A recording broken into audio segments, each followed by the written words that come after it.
pues ya veíamos que tenía un valor didáctico para nosotros.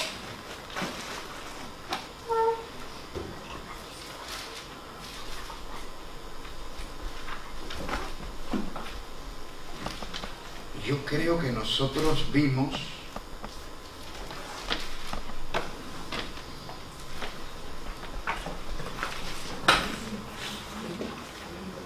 el cruce del Mar Rojo, sí lo vimos, ¿cierto?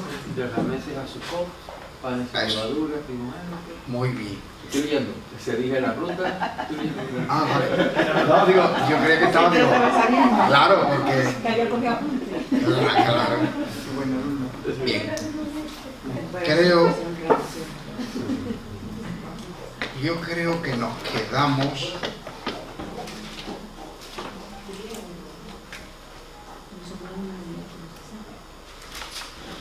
Sí, yo creo que nos quedamos, hablamos de, llegamos a hablar de las aguas de Mara, sí. Sí, ahí quedamos. Muy bien. Vale, bueno, pues vamos a hacer a manera de un pequeño repaso, vamos a revisar 3 versículos del Cántico de Moisés que dije que tiene un valor escatológico, que no lo íbamos a examinar porque se nos sale un poco de lo que queremos en este bloque de la peregrinación, que queremos ver las similitudes de nuestra vida cristiana. Pero bueno, por lo menos podemos leer 2, 3 versículos que nos aclaren esto. Por ejemplo, el versículo 13.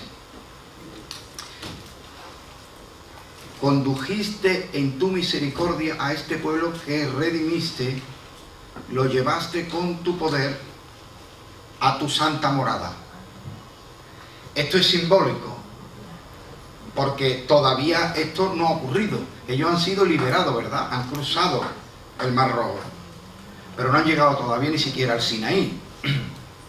Entonces aquí hay un anuncio profético.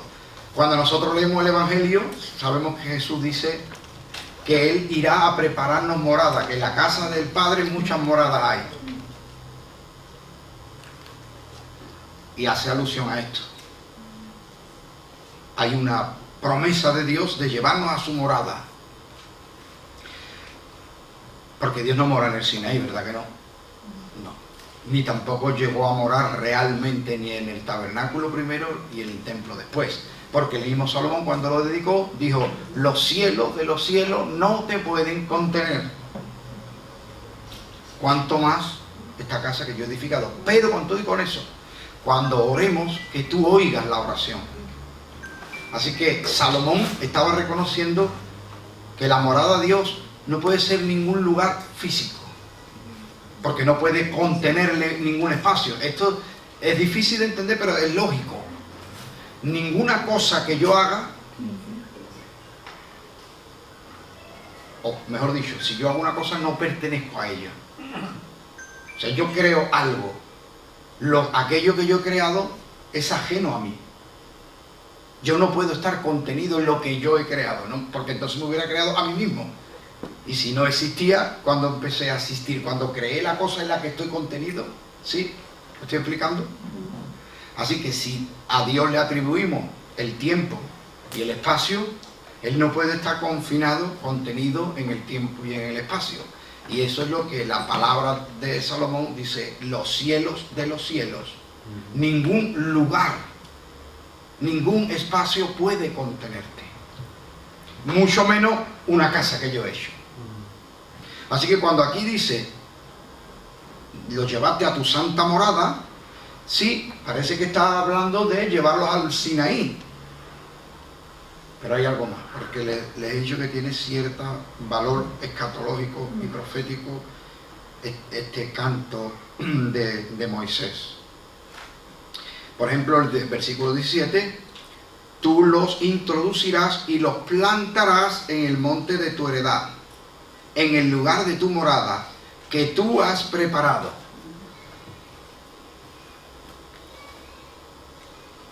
Y habla en pasado. Bueno, si lee Hebreos, se va a dar cuenta que dice que Dios juró en su ira hablando del pueblo este que pecó aquí y le tentaron, dice, no entrarán en mi reposo. Y dice el libro de Hebreos, aunque Dios ya ha reposado de todas sus obras. O sea que nosotros hablamos, el Señor ha hecho, el Señor hará. El Señor está haciendo. Pero es una manera de explicarnos en qué coordenada temporal estamos. Estoy esperando un milagro que el Señor hará. Pero eso desde el punto de vista mío, que Dios tiene una coordenada de espacio y tiempo. Para Dios ya está todo hecho. O sea, las obras de Dios están terminadas. Y Él ha reposado ya de sus obras. Eso es difícil de comprender, pero eso nos da una idea del control absoluto que tiene el Señor de todo. Por eso cuando le preguntan en Juan capítulo 6 al Señor, ¿cuáles son las obras de Dios? Dice, que creáis. ¿Cuál es la obra? O sea, ellos están diciendo, ¿qué tengo que hacer para que Dios me remunere vida? Porque les está hablando del pan de vida, ¿no? Y dice, ¿cuáles son las obras de Dios? Y le dice Jesús, las obras de Dios son que creáis al que ha enviado. Que creáis es que os apoyéis, que os edifiquéis, que os sustentéis, que os aferréis, que descanséis, que confiéis absoluta y plenamente en Jesucristo, el que Él ha enviado. Estamos apoyados en Él porque Él no falla, no improvisa. Las circunstancias no le sorprenden, no tiene plan A, plan B. Nosotros sí vemos a través de las obras que estén dentro de nuestro alcance, en cuanto a espacio y tiempo, sí vemos una manifestación de Dios, pero las obras de Dios están acabadas. Eso es lo que dice Hebreo, y tiene lógica que lo aceptemos así, porque yo ya lo he dicho otras veces. Los seres humanos se realizan mediante la obra. Mientras no tienes unos estudios terminados, no eres eso. No eres un doctor. No has terminado la carrera de medicina. Entonces, en el currículum puedes poner estudios de medicina, porque no lo terminó. Pero no puedes decir doctor en medicina. Claro. Entonces, el hombre se realiza con la obra. Dios no se realiza, no llega a convertirse en, porque lo hizo.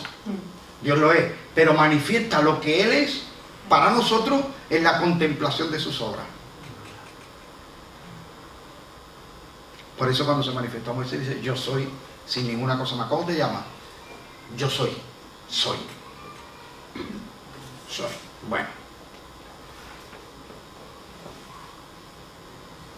Y como otro versículo escatológico tiene el 18. Jehová reinará eternamente y para siempre. Otra vez, nosotros vemos un futuro, reinará, pero es que el Señor reina y siempre ha reinado, siempre ha imperado. A pesar del devenir de los acontecimientos históricos. Amén. El Señor está siempre en el trono. Es verdad. Esto a Israel le costó trabajo entenderlo, ¿eh? Porque Isaías, y a nosotros, porque nuestros miedos nos delata que no estamos entendiendo eso. Es verdad. Entonces, Isaías dice, ¿no? En el día o en el año en que murió el rey Usías, vi yo al Señor en un trono alto y sublime, y sus faldas henchían, llenaban, cubrían el templo. O sea, quiere decir, murió el rey Usías y en esa época de Isaías, era una situación bastante convulsa, había un ambiente beligerante de invasiones. Las naciones y Judá e Israel estaban bastante debilitados. La expectación era de temor. Y el rey Usías era, como se suele decir aquí en Sevilla, un monstruo, era un fenómeno. Y cuando muere un rey, que es un fenómeno, siempre queda una expectativa porque el trono está vacante. Y en ese momento es cuando Isaías, ese es el día de su vocación, y ve a Dios en un trono alto y sublime, diciendo, el trono no está vacante, ni ahora, ni nunca lo ha estado, ni nunca lo estará, porque yo estoy siempre en el trono. Aleluya. Siempre estoy en el poder. Bueno, Tengo el control de todo. En nuestras pruebas, eso es lo que se está poniendo en juego. El nivel de nuestra confianza en Él. nuestra confianza absoluta en Él. No entiendo, no lo sé, estoy llorando, estoy confundido, estoy temblando, estoy como sea, estoy arrepentido, estoy humillado, me siento derrotado. Sí, todo eso es real, pero al final, en mi oración y en mi actitud y en mi corazón tiene que abrirse camino esta palabra: el Señor Dios Todopoderoso reina. Por eso un ángel en el cielo dirá: ha caído, gloria, el imperio, la gloria y la honra son de nuestro Dios. Siempre el Señor está en el trono y siempre está en el control total. Pero ¿por qué dice aquí en futuro? Reinará eternamente, porque es una referencia escatológica. Igual que ellos han sido liberados, recordamos en la vocación de Moisés que dice: ¿y quién soy yo? Y el Señor le dice: yo estaré contigo. O sea, diciendo, tú no eres nadie, pero lo importante no es quién eres tú, lo importante es que yo que sí soy alguien, que yo soy, voy contigo. Entonces, el imperio más fuerte y más poderoso, el ejército más poderoso del momento, fue quebrantado por Dios directa y personalmente. Faraón, su ejército y los dioses a los que atribuían ser la primera potencia mundial. Pues todo eso quedó destrozado para que se cumpliera la palabra que el Señor dijo: deja ir libre a mi pueblo. Entonces, lleno de la gratitud, de la unción, lleno del entusiasmo de ver cómo la voluntad y la palabra de Dios en la boca de un hombre con 80 años, que le dice al hombre más poderoso del mundo: Dios ha dicho, deja ir a mi pueblo. Y esa palabra de Dios, tan débil en la boca de un hombre de 80 años, al final se cumplió. Y él declara aquí, por el Espíritu, para los siglos de los siglos: Jehová reinará. Por eso el Salmo dice, ¿por qué se amotinan la gente?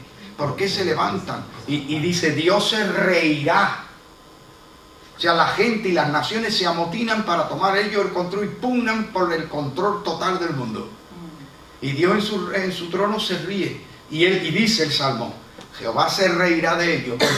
Porque yo he puesto a mi rey en Sión. O sea, que diciendo, el que yo ponga en el trono es el que va a reinar. Y ese que va a poner a reinar es nuestro Señor Jesucristo.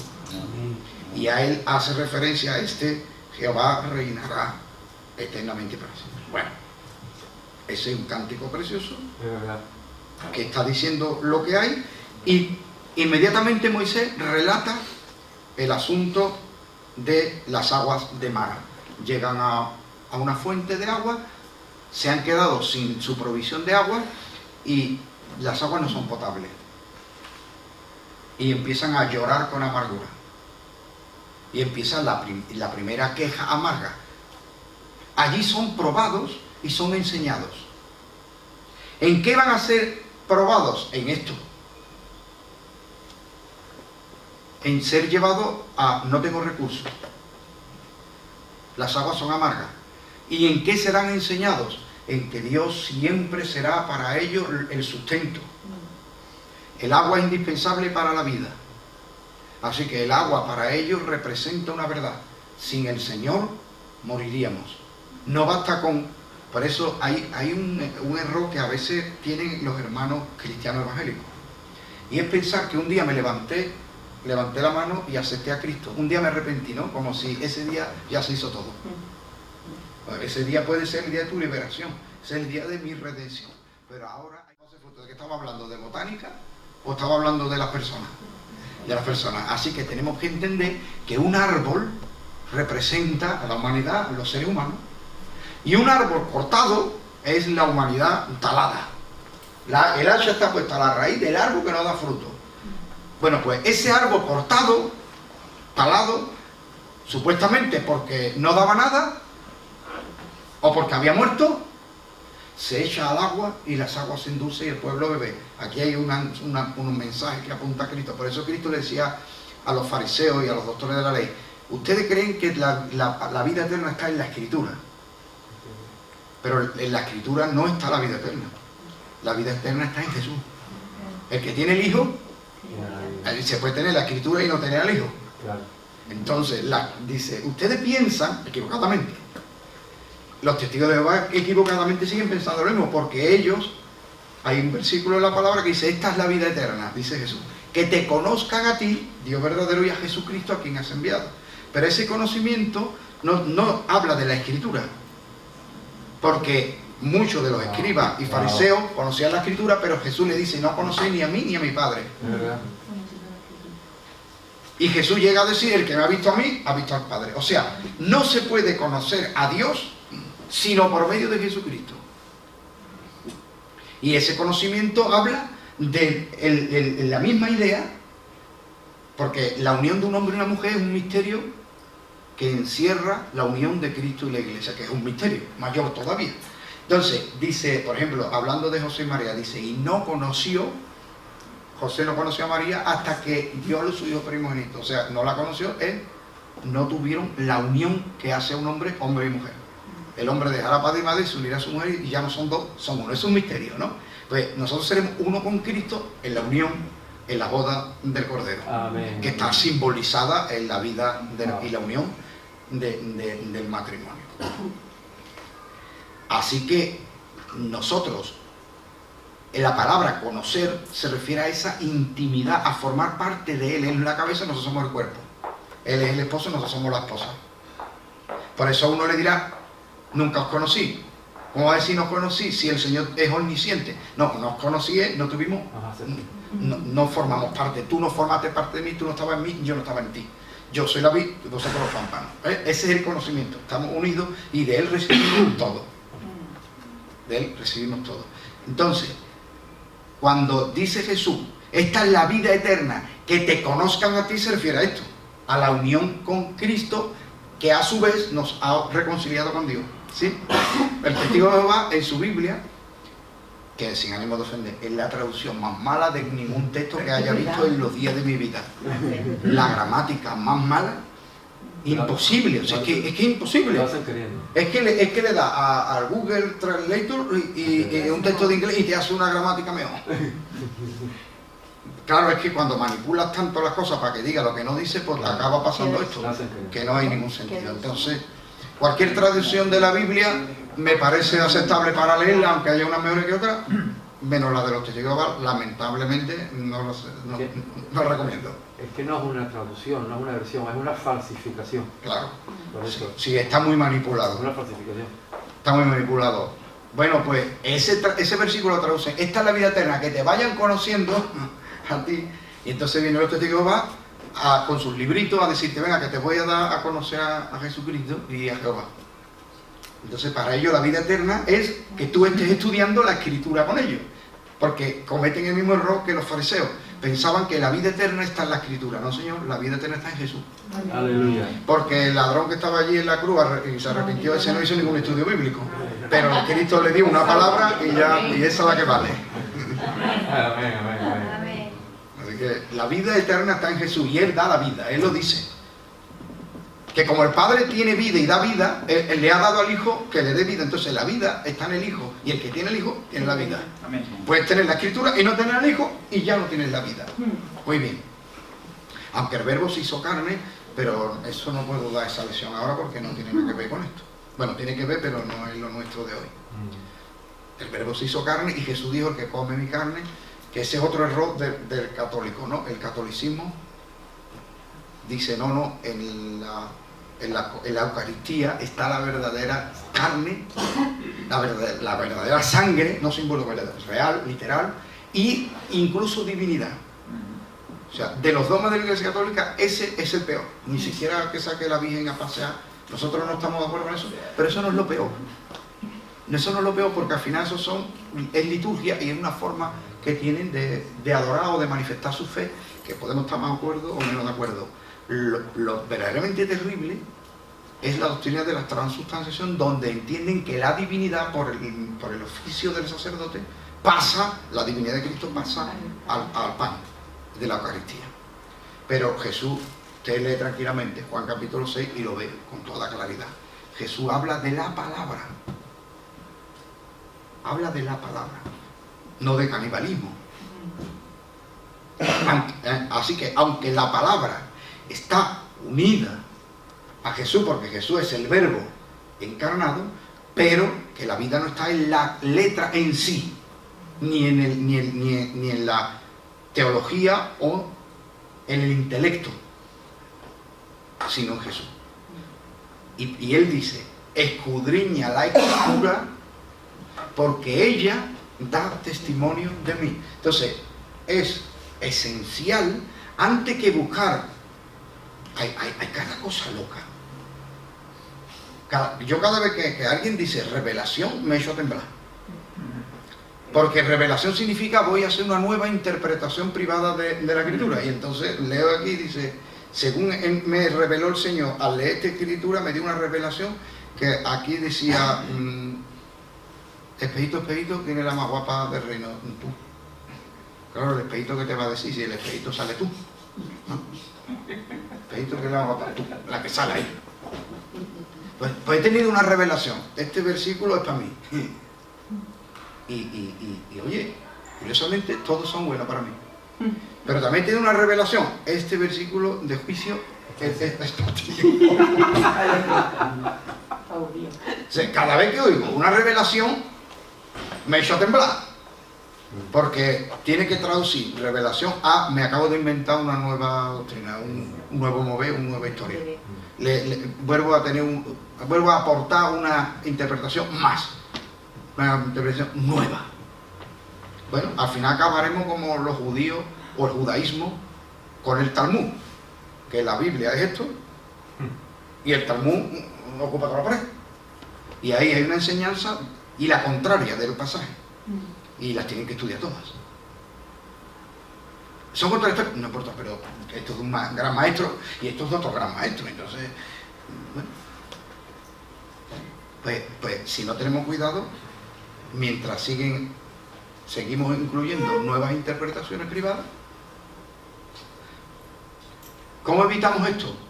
Evitamos esto buscando a Cristo en la Escritura, porque Cristo nos dijo, escudriñad la Escritura, porque ellas dan testimonio de mí. Entonces, Cristo, según Apocalipsis, revelación de Juan, dice, Cristo es el espíritu de la profecía. O sea, el cuerpo sin el espíritu está muerto. Entonces, la Escritura sin Cristo es letra. Es verdad. Son mandamientos, historias. Son historias en el sentido de documento histórico. Israel conquistó Canaán. Sí, muy bien, un documento histórico. Y no ve a Cristo, no lo encuentran, no ve. Entonces estamos la cosa mal. Jesús dice, la vida eterna no está en la Escritura. Yo os daré. La vida eterna está en mí. Yo soy el pan vivo que descendió del cielo. Moisés nos dio el pan lo di yo.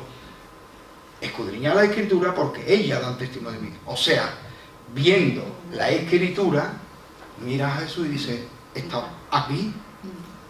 Entonces, hay un montón de lecciones que Dios da a través de ciertas cosas que quedan registradas para los anales. Las aguas son amargas, nos vamos a morir, aquí moriremos todos, aquí se terminó. Sí, ha sido muy bonito, hemos sido libres, pero vamos a morir libres. Aleluya, por lo menos moriremos libres, ¿no? Irónicamente lo digo. Entonces Moisés ve un árbol, y ese árbol, ese tronco, árbol cortado, se echa al agua y lo endulza. La muerte de nuestro Señor Jesucristo, su entrega por nosotros, porque el árbol que tiene que ser cortado es el que no dé buen fruto, ¿no? Sí. Mire, ese árbol cortado resulta que sí da fruto. La sanidad, la salud de las aguas que sustentarán al pueblo. Esto fue una prueba y una enseñanza. Después de esto, lo lleva a un guadí, que hay 70 palmeras y 12 fuentes de agua. La palmera representa la vida eterna, el justo florecerá como la palmera, porque todos los árboles crecen su tronco a lo ancho, cuentan los anillos y va viendo la edad.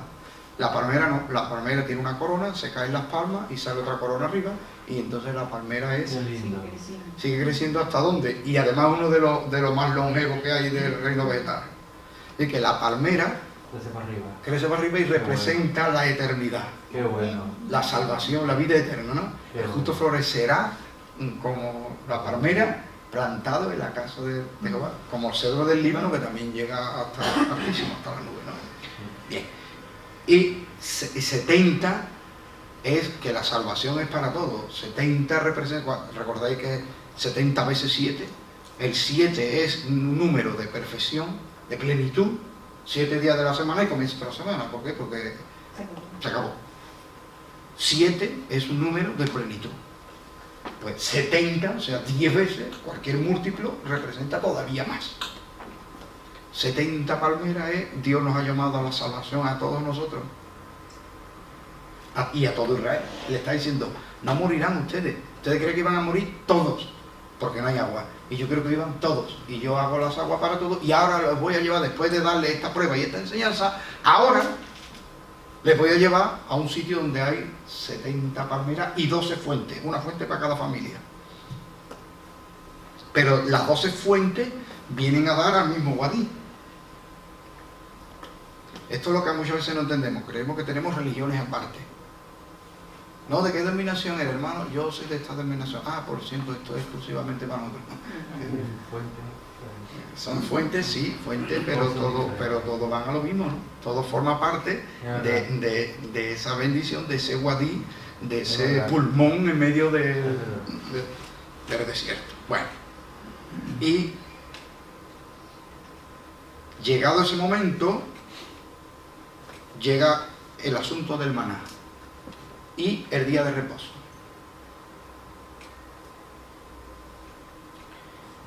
Capítulo 16.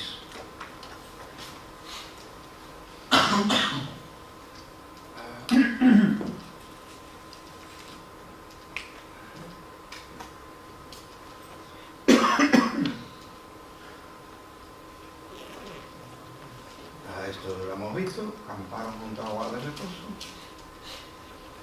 Y ahora las codornices y el maná. Segunda queja.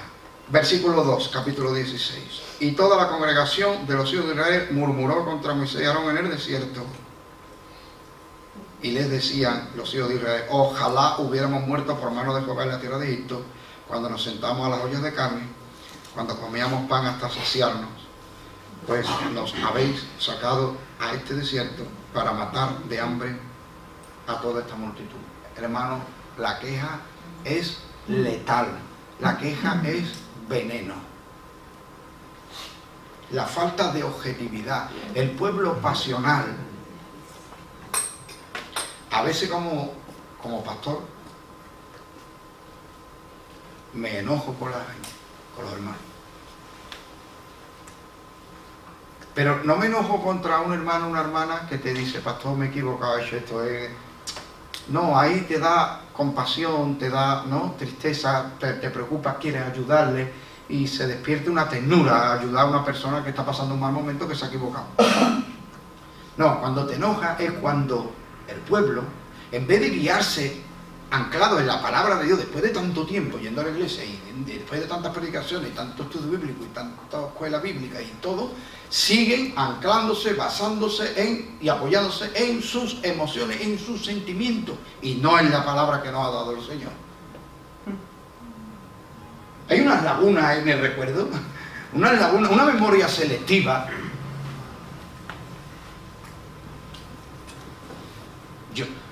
Esta tarde me ha pasado, esta tarde iba yo en el coche y estaba preocupado pensando 2 o 3 cosas diferentes, pero en ese momento que estoy haciendo un repaso con la mente a ciertas cosas que me preocupan, empiezo a ver la mano de Dios, la bendición de Dios, a recordar otros casos en mi vida, otros momentos, porque hay cosas que vuelven otra vez.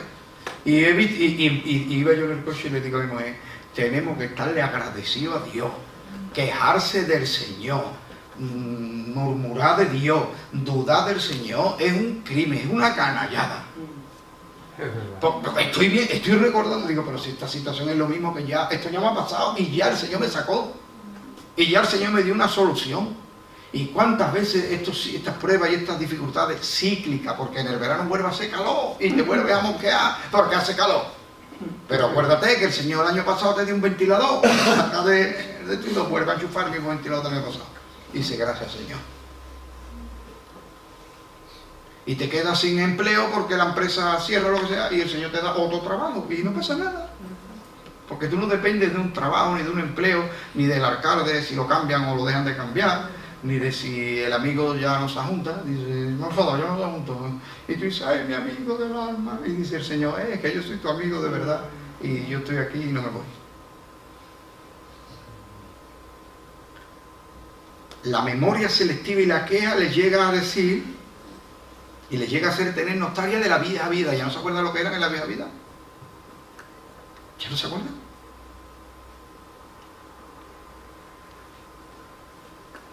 No. El propósito de Dios, eso es lo que está diciendo sus quejas, están diciendo, el propósito de Dios era sacarnos para matarnos aquí de hambre. No había más propósito. Porque con Faraón, por lo menos nos daba de comer.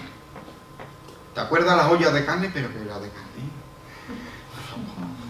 Esto es como cuando iba uno a la mili, pasaba fatal, pasaba en la guardia más frío que un mono mojado. Te quedaba llorando el fin de semana que te habían arrestado, que no iba a ver a tu madre. Y estaba ahí en la mili diciendo, ¿cuándo me van a enseñar? ¿Cuándo me van a dar la cartilla blanca? Después pasan 2 años y empieza a hablar de la mili como si hubiera sido la gran maravilla. Porque yo estaba en la mili y yo era... Vamos, allí conocí yo a Rambo, nos hicimos amigos. Yo era el número 1, desfilando. Oh, qué tiempos aquellos en la mili. Como el chiste ese que hacía antiguo en la tele, que salía un hombre mayor y decía, dice tú de mili, ¿no? Salía los chavales corriendo diciendo, yo voy contando las historias, las películas. ¿Por qué nos pasa esto?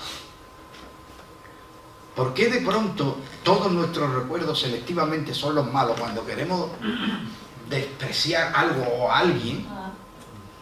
O de pronto todos los recuerdos son...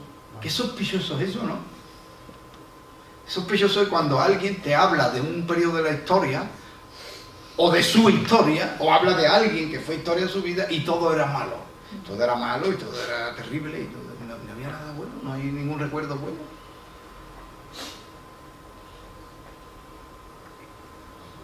Esto es muy curioso. Esto es muy curioso.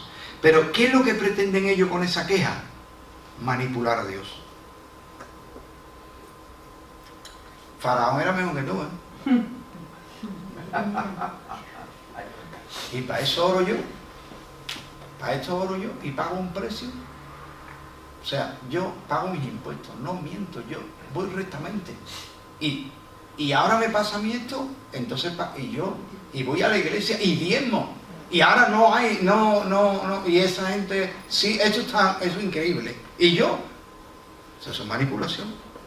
Pasa que nadie se pone a hacer esto que yo acabo de hacer directamente, pero lo hacen indirectamente. Le dice, pastor, y si yo digo esto que también... Una hermana falleció su esposo. Muy doloroso, muy triste, muy terrible. Y yo no le tengo en cuenta... Pero yo fui con el pastor de ella, acompañándolo. Yo no era su pastor, el pastor era otro hermano, y yo iba acompañando al pastor de esta hermana. Y cuando llega allí está la familia, se le queda mirando, el pastor entra, saluda, da el pésame, y la hermana, yo entiendo que rota de dolor, pero mira que desafortunado. Mira al pastor y dice, pastor, esto también es una prueba.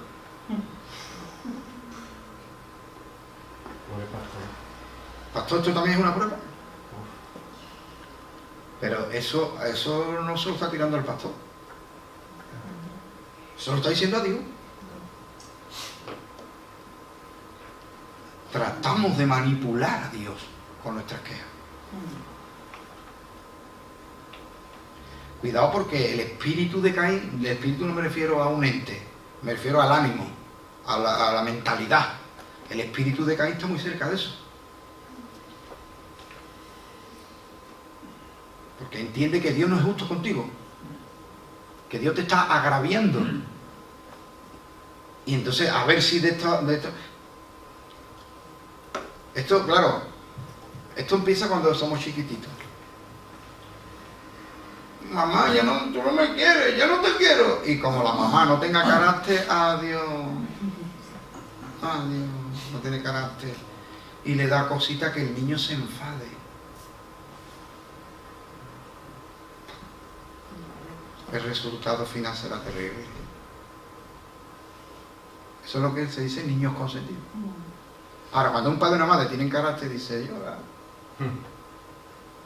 llora. Llora, pero no. Esto es así y va así. Y los niños tratan de manipularnos. Y hay una actitud infantil. Y hasta cierto punto es normal, porque nuestra mente tiende a conservarnos. Y nuestra mente entiende que todo esfuerzo, toda experiencia traumática, difícil o arriesgada, nuestra mente trata de engañarnos y de disuadirnos de enfrentarla. Y cuando empezamos a ir hacia atrás, empezamos a involucrar a todo lo que sea y nos vamos agarrando a lo que sea. Y si nos podemos agarrar a Dios, y tú, Faraón no me mató, y tú me vas a matar. Pero ¿sabéis una cosa, hermano? Eso es mentalidad de esclavo. La mentalidad de esclavo es: machácame, maltrátame, te entrego mi libertad, te entrego mi dignidad, te entrego todo, pero garantízame la seguridad. Garantízame vivir un día más. Esa mentalidad es terrible. Dios lo sabe, para Dios no es ajeno lo que hay en nuestra mente y nuestras heridas y nuestras reacciones. Lo que pasa es que nos confronta en las pruebas para sacarlas de nosotros. Porque la mera comparación de Dios con Faraón es que ellos tienen esa visión de la autoridad. Mira, el hijo pródigo dice: Padre, dame lo que me toque, que me piro. ¿Por qué? Porque no está a gusto. Si está a gusto se queda. Se va. ¿Por qué? Porque estoy harto del viejo, estoy harto de sus riñas, estoy harto de sus normas idiotas y sus disciplinas y sus manías y su historia. Paso, quiero vivir mi vida, no soy feliz viviendo la vida sometido al viejo. Padre, como si tú te fueras muerto, darme lo que me tocará. Y hace el padre: toma, hijo. Se va y dice: ahora sí que estoy viviendo la vida loca. Ahora sí, esto sí.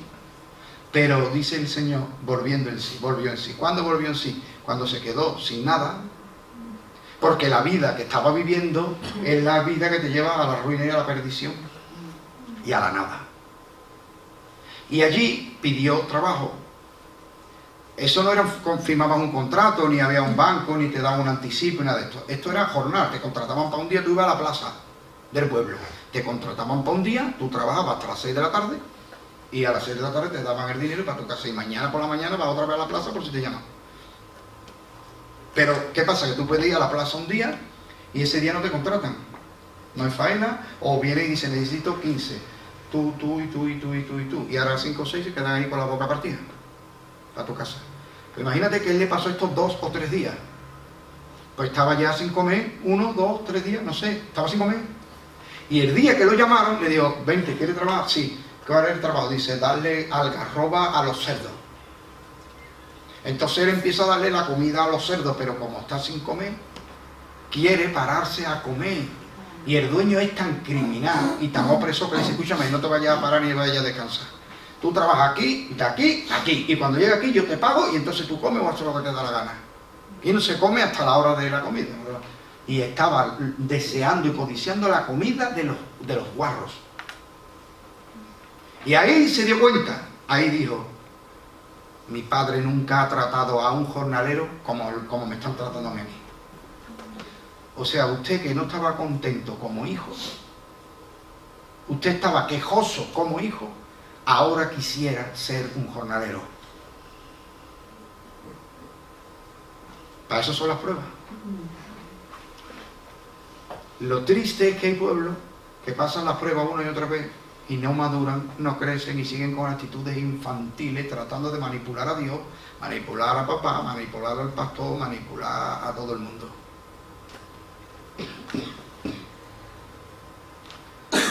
Y voy a decir una cosa políticamente incorrecta, pero si no lo dijera no sería yo, sería otro. Esto sacamos a la calle porque vamos a esto, vamos al otro, y sacamos a la calle. Y muchas de esas personas que salen a la calle tienen esta mentalidad. La mentalidad de decirle al gobierno: apiádate de mí. Por el amor de Dios, dame una paga, sosténme, subvencióname la vida. Y después miéntenos. ¿No ves con qué descaro nos mienten nuestros políticos? Nos mienten y abusan de nosotros, nos hacen promesas que nunca cumplen y nadie le... ¿Por qué? Porque esto, como si uno es del Betis, gane o pierda.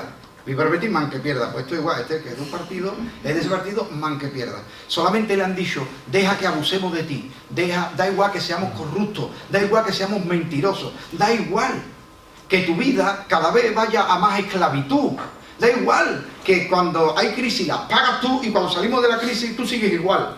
Da igual que los precios te los sigamos subiendo y los sueldos nos sigan bajando. Da igual que te hagamos promesas que nunca cumpliremos. Da igual. Solamente cree que yo soy el que te va a aportar la seguridad.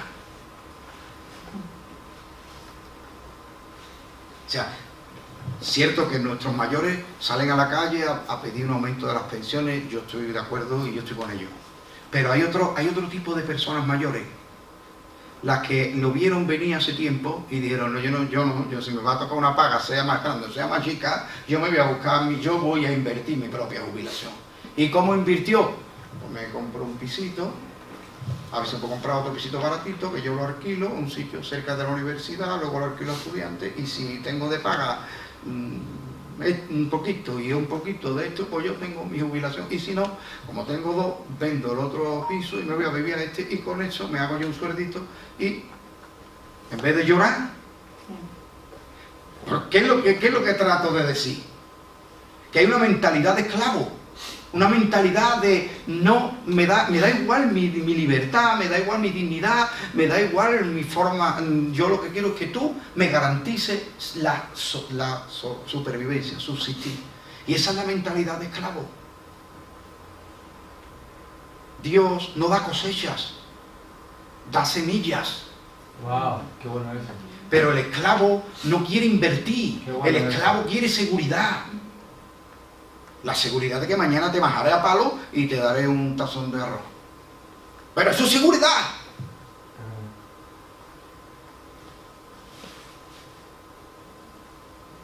Ellos querían que Dios fuera otro faraón. Por eso le dicen, tú nos estás llevando a una situación donde tenemos que confiar, tomar decisiones. La libertad conlleva esto. La libertad conlleva riesgos. La libertad conlleva que cada día es un reto. Etapas nuevas en la peregrinación. Hoy estamos aquí, mañana estamos allí. Y vamos hacia adelante. Pero la rutina de todos los días lo mismo te da una sensación de seguridad. ¿Seguridad de qué? ¿Seguridad de qué? Si tenemos mentalidad de esclavo, no podremos seguir avanzando. Pero ahora le va a dar otra lección el Señor. Dios le va a dar otra lección tremenda.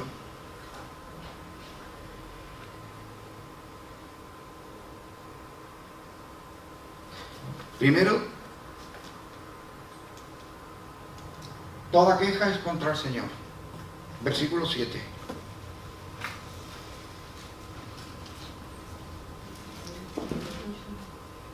Y a la mañana veréis la gloria de Jehová, porque Él ha oído vuestras murmuraciones contra Jehová.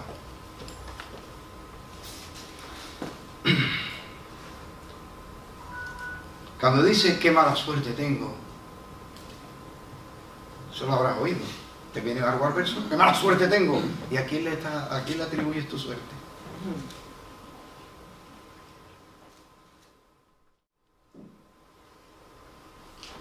Seguro que voy yo, ya se ha terminado.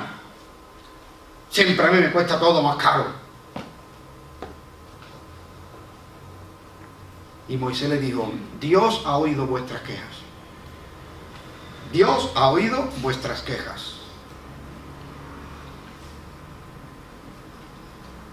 Versículo 11. Y Jehová habló a Moisés diciendo, yo he oído las murmuraciones de los hijos de Israel. Háblales diciendo, al caer la tarde comeréis carne, y por la mañana os saciaréis de pan, y sabréis que yo soy Jehová vuestro Dios.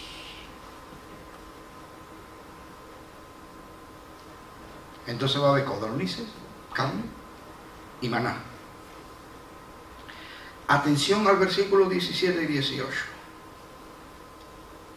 Y los hijos de Israel lo hicieron así, y recogieron unos más y otros menos. Lo medían por comer, y no sobró al que había recogido mucho, ni faltó al que había recogido poco. Cada uno recogió conforme a lo que había de comer. Esta enseñanza la recuperará Jesús.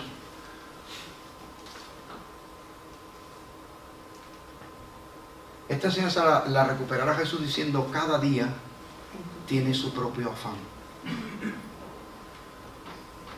Guardar para mañana es que se te va a pudrir. Pastor, ¿me está diciendo que no ahorres? No estoy diciendo eso. No. Cada uno sabe lo que hace con sus finanzas, cómo los planifica, cómo los proyecta. Eso es una cosa de cada uno. Y el que tiene dudas, pues se puede asesorar personalmente con gente que le puedan ayudar en esto.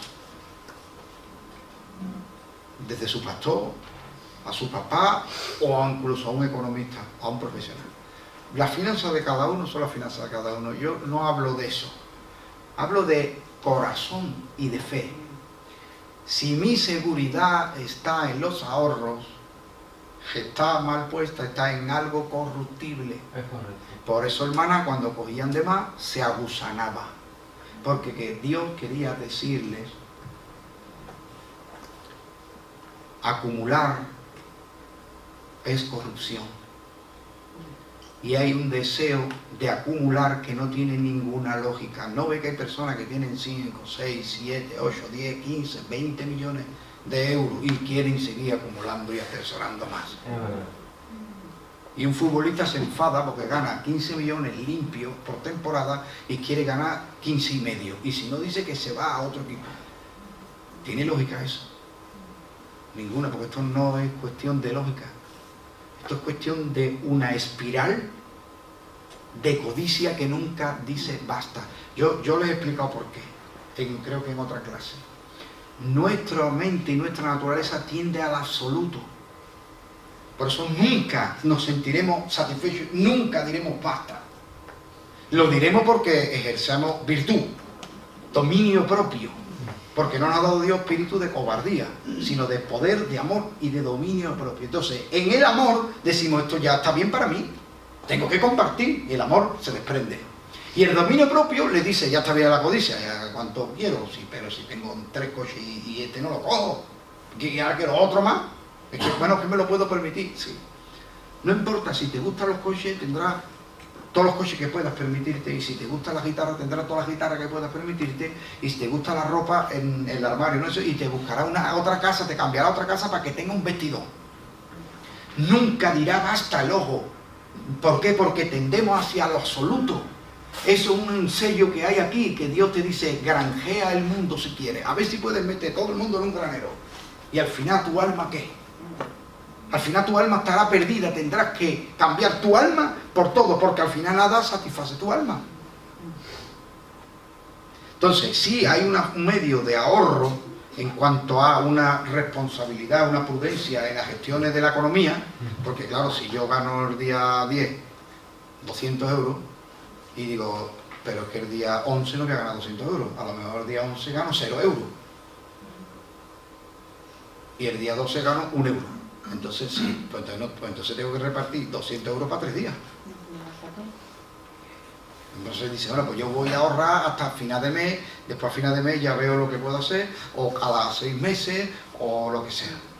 Te das un plan y dice: pues al final del año me quito, así he ahorrado algo, me quito algo de la hipoteca, o renuevo esto.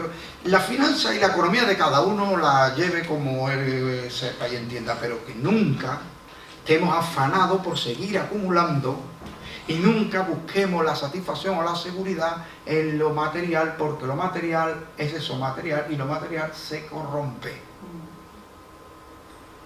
El dinero en una buena gestión se gana y en una mala gestión se pierde. Baste cada día su propio mal. Cada día trae su propio afán. Y Dios quiere enseñarnos a depender diariamente de Él. No a decirle a Dios: bueno, Señor, no te preocupes, te puedes ir de vacaciones de aquí al mes que viene porque yo para un mes o para dos tengo. Yo escucho a personas decir: yo ahora mismo me pego 5 años sin trabajar y no tengo ningún problema.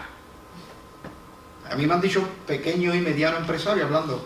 Dice: yo tengo una tesorería que ahora mismo sin problema me da pérdida la empresa 15 meses y no tengo ningún problema, porque entonces ahí tiene su seguridad. Pero tu seguridad no puede ser esa porque te tuerces un tobillo, te cae, te da un mal porrazo en la acera y te matas. Y dice la gente, ay, que ve, que se ha matado, pero que ha tenido un accidente y se ha matado, pero que iba en una moto. Nada de moto. Pero que la atropelló, nada, que se ha tropezado, lo más tonto del mundo. Se ha tropezado con tan mala suerte que se ha dado con el bordillo. Aquí, mira, y... Pues no se asfixió una persona con un hueso de aceituna. Con un hueso de aceituna y murió en el restaurante que estaba y no se pudo hacer nada por él.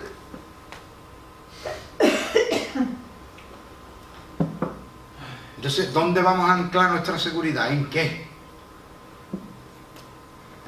Eso hay que trabajarlo. Cada vez que vamos sintiéndonos seguros en algo que no sea el Señor, un día vendrá la remoción de todo. Un día temblará todo nuestro mundo y diremos, ¿y a dónde me agarro ahora?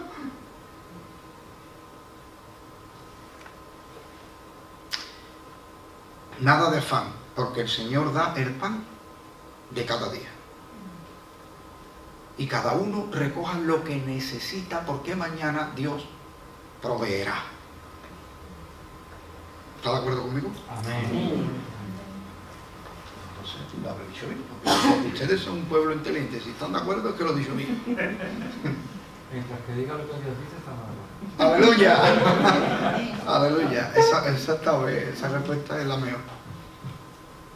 Cuando diga lo que Dios dice, estoy de acuerdo. Cuando diga otra cosa, no. El reposo. Versículo 22. En el sexto día recogieron doble porción de comida, 2 homeres para cada uno. Y todos los príncipes de la congregación vinieron y se lo hicieron saber a Moisés. Él le dijo, esto es lo que ha dicho Jehová, mañana es el santo día de reposo, el reposo consagrado a Jehová, lo que habéis de cocer, cocerlo hoy, y lo que habéis de cocinar, cocinarlo, y todo lo que os sobrare, guardarlo para mañana. Y ellos lo guardaron hasta la mañana, según lo que Moisés había mandado, y no se abusaron ni hediondo. Bueno, y ahora que, ¿por qué nos dice todos los días la porción del día? No guardes para mañana porque se pudre, se corrompe. Vale, ya lo he entendido. Todos los días dependo de Dios. El pan de cada día. La confianza puesta en la provisión diaria de Dios. Muy bien, eso ya lo he entendido. Ahora llega el sexto día y me dice, ahora coge doble y mañana no cojas. ¿Qué es lo que me quieres decir? Quiere decir que tienes que apartar un tiempo para buscar a Dios. Y tienes que tener un tiempo para la familia. Si lo estás dedicando todo al trabajo, vas a fracasar.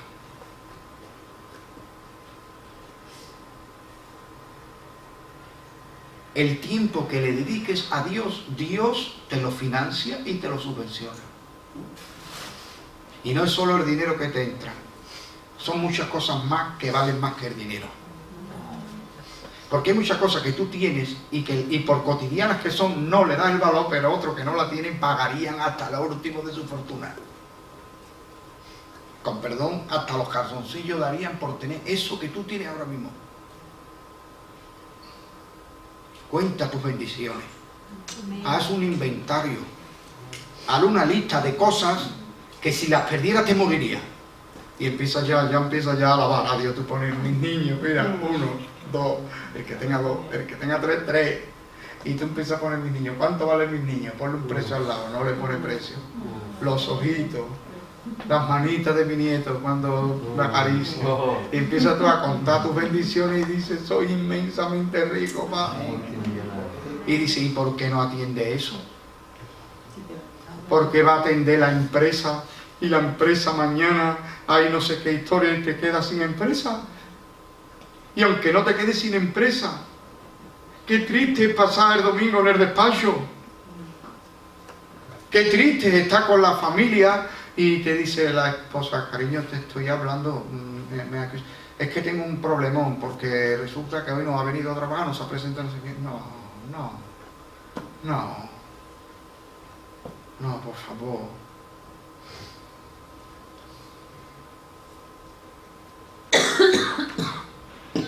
Había un hombre de negocio que viajaba mucho Y de cualquier destino que iba, siempre traía un regalo a sus niños. Y un día abrió el armario de los juguetes del niño y el niño tenía 10, 15 cajas sin abrir, con el papel de regalo. Y llamó al niño y le dijo: hijo mío, ni siquiera te interesaba saber qué había. ¿No te gustan mis regalos? Y dice: papá, no me gustan los regalos, ni me interesa ningún regalo. Mi regalo es que te quedes conmigo un día. Que te quedes conmigo un día. Pero espérate, que lo sabemos que decimos: no estoy sirviendo al Señor. Yo escuché al hermano Marco Barriento, que estaba sirviendo a Dios por el mundo, un hombre con unas canciones y unas predicaciones lindas que ha edificado a muchos. Por muchos sitios que ha ido el hermano, muchas personas dándole gracias a Dios por las canciones y las predicaciones de este hombre. Pero un día su hijo, que jugaba al hockey hielo, resulta que el hockey hielo lleva unas protecciones del portero a las piernas, ¿no? Pero eso tiene que ajustarse y no puedes hacerlo tú solo con todo el traje. Entonces el niño del hermano Marco Barriento, lo cuento porque él lo contó públicamente. Si él lo contó públicamente en un culto, pues ya quedó a dominio público. Que su niño, su mamá le tenía que ajustar las protecciones y pues la señora, la hermanita, no tenía la fuerza suficiente para ajustarlo y no podía. Y el hijo de Marco Barriento, que era un niño en ese momento, miró a otro niño como su papá le ajustaba. Y el niño estaba enfadado con Dios. Porque el niño sentía que Dios le había quitado a su papá, porque su papá no estaba. Estaban todos los papás en el día importante del partido y tal, y su papá no estaba. Y el hermano dice que aquello, cuando llegó a su conocimiento, habló con su familia, y entonces dijo: suspendo, ya no salgo tanto. Ya saldré cuando sea una cosa puntual, o que Dios se planifique con tiempo, pero ya no, ya tengo que buscarle un sitito a mi familia. Qué bueno. Y el hermano, cuando contó eso, el auditorio que había se quedó compungido, porque había muchos pastores y predicadores y ministros de la alabanza allí para recibir de un hombre con tanta experiencia y tanto que aportar, ¿no? Había muchos allí que están mirándose en su espejo, muchos que dirían: ¿cómo ha orado Dios a Marco Barriento y cómo ha ido a tantos sitios? Y quiero aprender. Pues mira la lección que le dio. Yo creo que muchos fueron allí pensando que Marco Barriento le iba a dar una clave para tener más contrataciones, entre comillas, y lo que le dio es un consejo del Santo Sabbat. Que no es un día, que no es en el calendario de este día, porque si no es este día, no. Esto es un principio. Aparta un tiempo para buscar a Dios. Aparta un tiempo para estar con la familia, pero no está reñido una cosa con la otra. Porque también se puede ir a la familia, con la familia de la iglesia. Porque ahí Dios nos está manteniendo unánimes. Porque, cuidadito, porque tienes el niño o la niña, tienen 2 o 13 años y pasan más con los amiguitos que con papá, con mamá, con las cosas del Señor, y después hay una brecha entre los hijos y nosotros y no lo entendemos.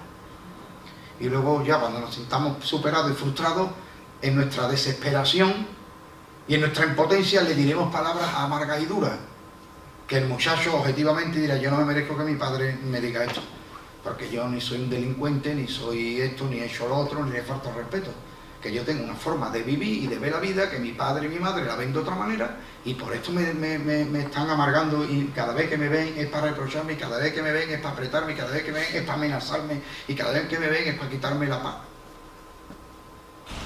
Y simplemente es que hemos sido superados por una situación. Pero pidámosle a Dios sabiduría. Sentémonos con los hijos en la medida que tengan edad y capacidad de razonar, y seamos honestos y sinceros con ellos. Y digámosle: hijo, no lo he hecho todo bien, no lo he hecho todo perfecto. Te he regañado muchas veces y te he corregido 1.000.000 de veces. Y hoy estoy dispuesto a escucharte, yo a ti. Corrígeme tú a mí. Dímelo. Ahora eres grande, ahora tienes criterio, ahora tienes capacidad para discernir, para razonar, para expresarte. Y yo te doy un respeto a la edad que tú tienes. Háblame. Tienes que de mí, ¿cuál hijo? Y las que sean razonables se aceptan. Las que no sean razonables y requieren una explicación, se le explica. Pues mira, hijo, tú crees que esto es así, pero resulta que es así, así, así. Aquí, sí, aquí me disculpo yo, no soy perfecto. Cuando tú naciste, no me dieron un libro que decía, capítulo 1, padre especial, padre, madre ejemplar. Eso no, eso lo he ido aprendiendo y he cometido errores. Pero yo estoy aquí para empezar de nuevo, para corregir, para afinar nuestra relación, para que nuestro vínculo de padre e hijos no se rompa ni se deteriore. Vamos a orar al Señor, que el Señor es el mejor puente de unión que existe y ha existido. Y empezamos a dedicar tiempo a estar juntos y en la presencia de Dios. Que la situación nos ha desbordado. Para ser pastores, hay consejeros a los que se les puede pedir una cita o se les puede invitar a casa, en fin, lo que sea, y decir, nuestra familia necesita una ayuda, necesita pastor o consejero, pastora o psicólogo o quien sea, no sé, cada uno sabe quién tiene a mano. Nuestra familia necesita un cable. Ayúdenos. Para eso es el sabbat. El sabbat no era una esclavitud del hombre, el sabbat no era que te estaban contando los pasos. Dice, si da más de 15.532, ya has trabajado. Hombre, me está contando los pasos. Como los fariseos que condenaron a los discípulos del Señor porque arrancaron espigas y la estaban pelando para comérselas. Y dice, es que eso no se puede hacer. ¿Y por qué no me invitas tú a tu casa a comer? No, si tú me invitas a tu casa a comer, yo no pelo espigas. Pero el Señor no le dijo eso porque ¿cómo le va a decir esto a personas que no tienen corazón? Después se va a querer justificar y te va a tirar otra vez más duro. Entonces el Señor dio una enseñanza para todos nosotros. Pero yo, que soy un burro, en vez de darle una enseñanza, le hubiera dicho, invítame a comer y cállate ya. y no me critiques más. Para eso el reposo. El reposo no es un mandamiento más, una esclavitud más, una obligación más. El reposo es el tiempo de permitir que la comunión con Dios de los padres como sacerdotes de su hogar se le transmita las bendiciones a sus hijitos. Porque no, yo puedo pensar, por ejemplo, yo que soy pastor y predicador, y yo no sé si predico o enseño 5 o 6 veces a la semana o más. Yo puedo decir, bueno, mis hijos que se agreguen a una de ellas. Bueno, pero a lo mejor mis hijos me ven como un profesional del asunto. Entonces yo tengo que tener tiempos donde hablo con mis hijos, con mi mujer, los dos, con los niños, y en la mesa comiendo, después de comer, después del desayuno. Tiene que haber un tiempo donde nos sanamos, donde nos hablamos, donde nos transmitimos las cositas y donde se pone delante del Señor. Esto hay que hacerlo. Es bueno hacerlo. Hay momentos muy buenos como cuando los niños se van a acostar, se les lee la Biblia, se ora por ellos. Cuando tienen miedo, temores, porque los niños tienen temores, tienen dudas, ahí aprovechamos nosotros para darle la palabra, nuestra fe, nuestros valores. Y los críos crecen unidos y apegados a nosotros. La disciplina de la iglesia no sirve para ese propósito. Porque de pronto hay una persona que es particular, que no es llevadero. O sea, hay personas que son líderes. No están hechos para seguir, están hechos para tirar del carro. Entonces esta persona le dice, tú vente a la iglesia y acepta todas las normas de la iglesia, y ese no va a ser puente de unión. Va a cuestionar las normas de la iglesia va a cuestionar el grupo, va a cuestionar a los líderes de la iglesia, va a cuestionar muchas cosas. Pero cuando nuestros hijos y nuestros hermanos, nuestra esposa y nuestro marido están unidos a nosotros en el Espíritu, ellos están donde estemos nosotros porque la unidad familiar ni conciben que se divida. Y luego si hay una duda, se la comunican al Padre. ¿Por qué? Porque en realidad nuestros hijos nos están siguiendo a nosotros. No nos hemos dado cuenta que nuestros hijos vienen a la iglesia por nosotros, al principio. Y vienen por nosotros en dos vertientes. Una, porque los obligamos. Porque dice, tú tienes que venir a la iglesia, ¿cómo te vas a quedar en casa? Vámonos a la iglesia. Vertiente número uno. Vertiente número dos. Vienen con nosotros porque van donde nosotros vayamos. Y eso es lo natural, eso es el regalo que Dios te da. Acuérdate, echa la memoria atrás, ¿Te acuerdas cuando te ibas de tu casa y te tenías que esconder porque el niño se pegaba a un sofocón? Y tú te ibas y el niño llorando, y con sentimiento, como si lo están matando. No te vayas. Eso ya nos lo regaló Dios. Y eso hay que mantenerlo y conservarlo. Que nuestros hijos, aunque tengan 48 años y tú tengas 72, tus hijos siguen queriendo estar contigo. Vamos a ir donde el viejo, vamos a ir donde mamá, vamos a preguntarle, papá, ¿dónde estás? Aquí, ¿puedes venir a casa? ¿Puedo ir para allá? ¿Qué te pasa? Y yo, porque me ha dicho el jefe que ya no cuentan conmigo, y me he quedado sin trabajo y no sé, y te acude a ti. Y eso hay que trabajarlo. Ese vínculo de unión. Por eso estaban repartidos por las jefes de familia. Luego llega un momento en que quizá tus hijos sí conectan con el proyecto de la iglesia y empiezan a entender el trabajo y empiezan a entender su responsabilidad como miembro de la congregación y empiezan a comprender y conectar con el pastor y con la visión de los líderes de la iglesia y los ancianos de la iglesia. Ese momento también llega, pero mientras llega y no llega, él va donde va papá y donde va mamá. Y eso no lo podemos perder. Y para eso el reposo. Es bonito, los judíos lo guardan y tienen unas lecturas, unos rezos y hay una comida especial. Todo eso está hecho no para hacer un rito que dice Dios, como no cumpla el rito te vas al infierno. Claro, porque ahora hay formas de entender la vida cristiana, no hablo del Antiguo Testamento, porque lo que el judío guarda el sábado lo entiendo porque es un pacto con Israel y si eres israelita, pues cumple el pacto. Bien, pero cristianos que pertenecen al nuevo pacto,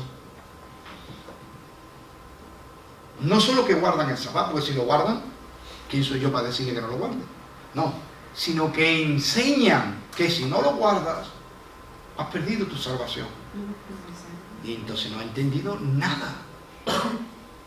Entonces no ha entendido nada acerca del sábado. Porque yo le digo, vamos a ver, el sábado es un mandamiento, sí, y si no lo guardo, me voy al infierno. Correcto, muy bien. Y mentir, no dirás falso testimonio, ¿es un mandamiento? Sí, pero cuando lo mientas te vas a ir también al infierno, ¿no? Si vas ahí por el camino de la ley, es incumplir uno solo, ya incumplido los demás. Y cuando hay una bruja que hace la pedrea también, hermano. No, hombre, eso no. Entonces, chicos, ¿qué hace? ¿Una selección de la ley? Esto me gusta, esto no me gusta, esto es de Dios, esto es para hoy, esto era para ayer. Sacrifican los animales. No, porque eso era para el Antiguo Testamento. Entonces, reconoce que hay cosas que eran del Antiguo Pacto. Pero es que la palabra de Dios no pasará ni nos votará ni nos dirá. Muy bien, pues acá empieza a sacrificar animales. Decía Pedro, anótese eso y si quiere lo busca después en casa y lo medita. Pedro hablaba esto, dice, que a él no le importaba repetir porque para ellos era bueno y dice, para que estéis confirmados en la verdad presente. Pedro no tenía conciencia cuando escribía, por lo que se ve en sus escritos, de estar llegándonos a nosotros, que no somos judíos. Él escribía judíos convertidos en la dispersión. Pablo sí, Pablo le escribe directamente a iglesias que hay parte de judíos, parte de no judíos. Y a iglesias que prácticamente no había judíos. Pero Pedro escribe al pueblo judío que ha creído en Jesús como el Mesías y que está en la dispersión. Y él les dice a ellos que deben estar confirmados, que el hecho de que él les vuelve a escribir y les vuelve a repetir la doctrina, porque la doctrina ¿de dónde la aprendió la iglesia? De que perseveraban en la doctrina de los apóstoles. Entonces los apóstoles cogían el Antiguo Testamento y les decían, porque todos al principio los 3.000 o 5.000 eran judíos todos, o prosélitos, pero eran judíos. Bien, entonces venían los apóstoles. No, la doctrina es esta. Porque hay una ley, ¿no? Una ley. Y hay una doctrina. ¿Por qué? Porque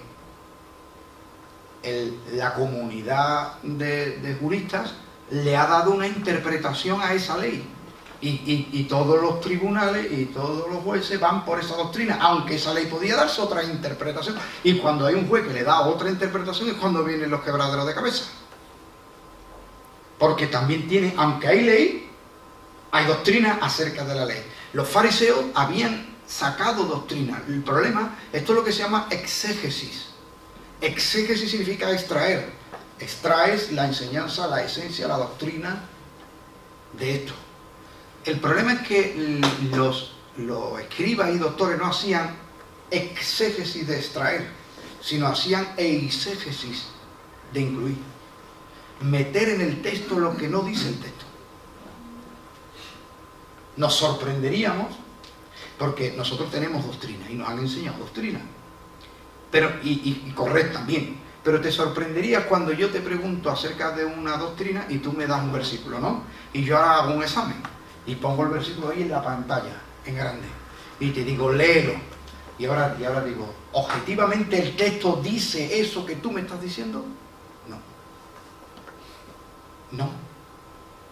Lo que pasa es que estás interpretándolo, armonizándolo con la doctrina, y en ocasiones, la mayoría de ocasiones, estamos correctos.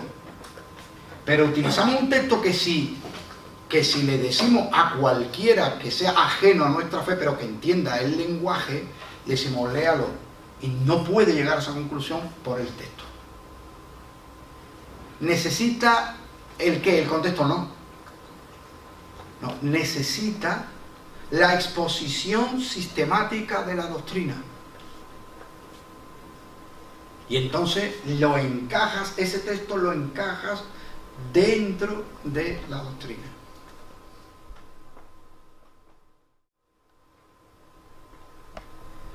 El Sabbat, como otras tantas cosas, fueron en su día una verdad bíblica, un mandamiento para un momento determinado, pero encerraban una doctrina que había que extraer, y los apóstoles extrajeron esa doctrina y la enseñaron. Entonces Pedro dice, no me importa repetir, porque necesitáis estar confirmados en la verdad presente. Los sacrificios de animales eran una verdad bíblica del tiempo del antiguo pacto, anunciando el perdón de pecados que sería dado definitivo por Cristo, que con una sola ofrenda hizo perfecto a los santificados. Por una sola te hizo perfecto, ya no necesitan más sacrificios. Entonces, ¿cuál es la verdad bíblica? Sacrificio de animales. ¿Cuál es la verdad presente? Ahí está el Cordero de Dios que quita el pecado del mundo. Entonces usted tiene que estar confirmado en la verdad presente. Los judíos que se habían convertido tenían duda porque tenían grandes esquemas mentales de doctrina y de escuelas, de doctrinas de ancestrales. Y romper con esos esquemas era difícil, y Pedro dice, no me importa repetirlo, porque ustedes necesitan estar confirmados en la verdad presente. Porque claro, el esquema mental, viene otro versículo, viene otra palabra, viene otra idea y hace la mente ¡pum! al esquema mental antiguo. Y entonces necesita, no. Pero entonces, no. Vamos a ver.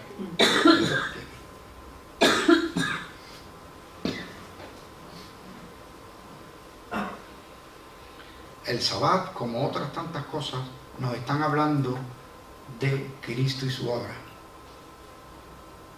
Y en la liturgia de Israel no es para que nosotros ahora la viviéramos, sino para dejar una constancia y para generar una memoria.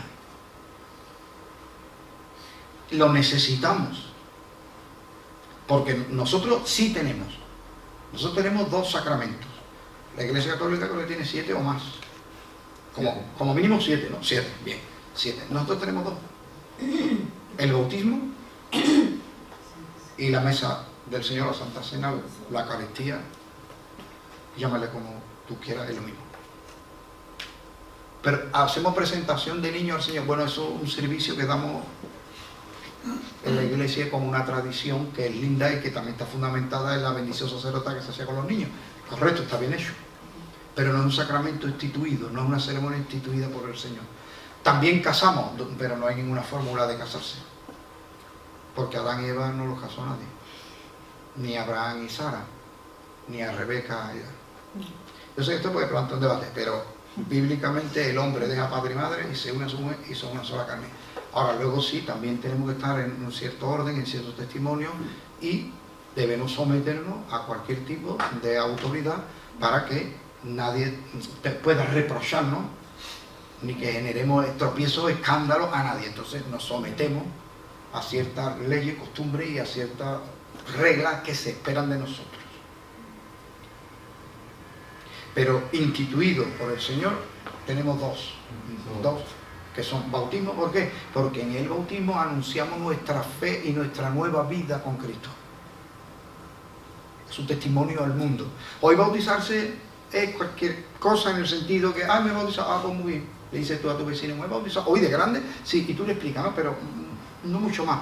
Antiguamente bautizarte era señalarte ya, y si te van a matar, te van a perseguir, tú le estás diciendo al mundo, perseguirme, matarme si queréis. Porque eso no se bautizaban ahí escondidos. Se bautizaban, porque si el bautismo significa morir con Cristo, ¿cómo lo vas a hacer temiendo por tu vida? Pues se bautizaba hasta la última consecuencia. Y luego, la mesa del Señor anuncia la venida de Cristo. Es un santo memorial de lo que hizo Cristo con nosotros. Y lo necesitamos. Se hará una vez al mes en algunos sitios, se hará una vez al año en otros sitios, se hará una vez cada 3 meses, depende.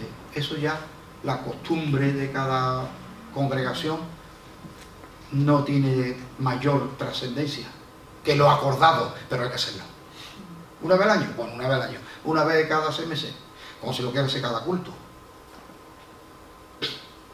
Como si lo quiera hacer aleatoriamente, pero hay que hacerlo. Porque la Iglesia del Señor no puede olvidar. Sin embargo, los sacrificios cesaron. Los sacrificios cesaron porque Cristo hizo cesar los sacrificios, porque Él es el sacrificio perfecto. El pueblo es obstinado, no aprende. 5 minutos y terminamos por hoy. Versículo 27.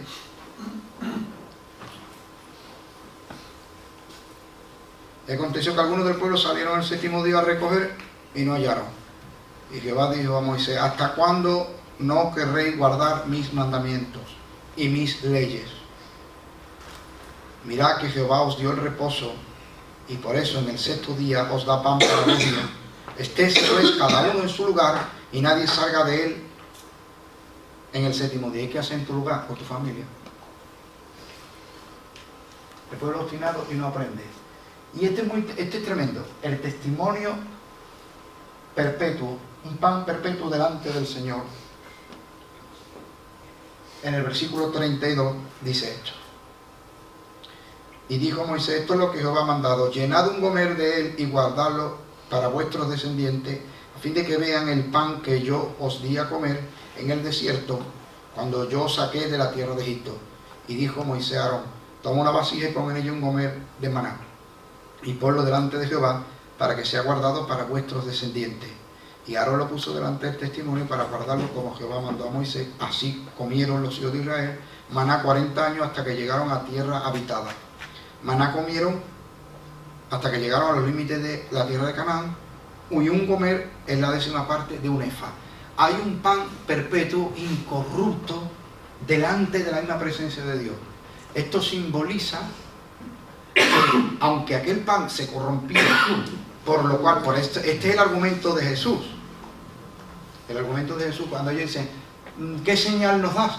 Porque Moisés nos dio comer pan del cielo, y dice, no, Moisés no os dio pan del cielo, porque vuestros padres comieron el maná y murieron. O sea, quiere decir, lo que es del cielo no es provisional, provisión de aquí a mañana, provisiones, provisional de aquí a mañana. Si hubierais comido, si vuestros padres hubieran comido pan del cielo, os garantizo que no morirían. Y Jesús dice, yo soy el pan. Yo soy el pan que da Dios. O sea, quiere decir, Moisés dio pan, pero no era del cielo. Entonces, si no era del cielo, ¿por qué se le llamó pan del cielo? Le dio a comer, dice la Escritura. Porque otra vez la Escritura apunta a un pan incorrupto, definitivo y perpetuo, que si el arca representa Dios, el trono de Dios, y el lugar santísimo donde se iba a guardar es Dios, entonces con Dios hay uno que es pan incorrupto y que será perpetuo y que da la vida. Aquí aclara que el maná fue provisión durante 40 años, y que el maná cesó. Esto se ve claro en Josué, cesó cuando conquistaron la tierra. ¿Por qué? Porque la espiga que cortarán, la espiga de trigo que cortarán, representa la vida eterna. Esto ya estaba también en la Pascua y en los panes sin levadura. En la Pascua se cortaba una gavilla. Esa gavilla, un manojo de la cosecha. Nadie podía tocar la cosecha para nada. La cosecha quedaba ahí, a la espera de ¿qué? De la aprobación divina de toda la cosecha a través de una gavilla. Se traía la gavilla cortada a la presencia de Dios y se mecía, diciéndole, esta es la primera gavilla de una gran cosecha que tú nos has dado. Tú nos has dado una gran cosecha que está ahí esperando. Cuando tú digas, cortamos la cosecha, acepta esta gavilla. Y dice, la acepto. Y entonces decían, métela o y segá. Y venía la fiesta de la cosecha, gran fiesta, que es la fiesta donde vos redime. Es que todo esto es muy grande, esto te pone a llorar de aquí a mañana y no para de llorar por todo lo que esto encierra. Gran fiesta de la cosecha, porque una gavilla cortada llegó al cielo, se presentó a Dios y le dijo, te agrado, y dice, me agrada, me encanta, eres el hombre que siempre soñé, tú eres lo que el hombre debía ser delante de mí. Dice, acéptame a mí y acepta mi cosecha. Por eso dice, vengo yo y los hijos que Dios me ha dado. Entonces, esa cosecha, ese pan, representará otra cosa, la vida eterna. Entonces, el maná no es vida eterna, por eso ellos no van a tener Pascua, porque el maná no sirve para la Pascua. No van a tener Pascua durante 40 años. Volverán a celebrar la Pascua cuando entren a la tierra prometida y coman el primer grano, la primera cosecha. Y de ella hagan panes sin levadura, porque Cristo, vuestra Pascua, ya fue sacrificado a hacer panes sin la vieja levadura de malicia. Entonces, todo esto son lesiones en la peregrinación. Y por eso Pablo dice a los corintios, estarse atentos, que el pueblo, nuestros padres salieron, fueron bautizados en la nube y en el mar, y Dios nos agradó de ellos y quedaron postrados. Bueno, eso ya lo veremos la semana que viene, si Dios quiere. Terminaremos la peregrinación. No, la semana que viene no, perdón. La semana que viene tenemos el pastor que viene especialmente, la siguiente. Y veremos una cosa muy tremenda, la preparación al pie del Sinaí para recibir la palabra. Requiere una preparación para recibir la palabra. De hecho, hermanos míos, nosotros somos salvos y no sabemos ni cómo ni por qué casi. Sino que un día nos arrepentimos y nos entregamos a Cristo. Quiero vivir para aquí, no sabes nada. ¿Por qué la he hecho yo que sé? he sentido algo, me he sentido la tristeza de mi pecado y ahora empieza Dios a trabajarte y empieza a darte la palabra. Entonces hay una preparación para recibir la palabra, que será el capítulo 19. Bueno, pero eso ya la semana esta no la otra. Gracias, Señor, por la atención con la que tu pueblo escucha tu palabra. Bendícenos.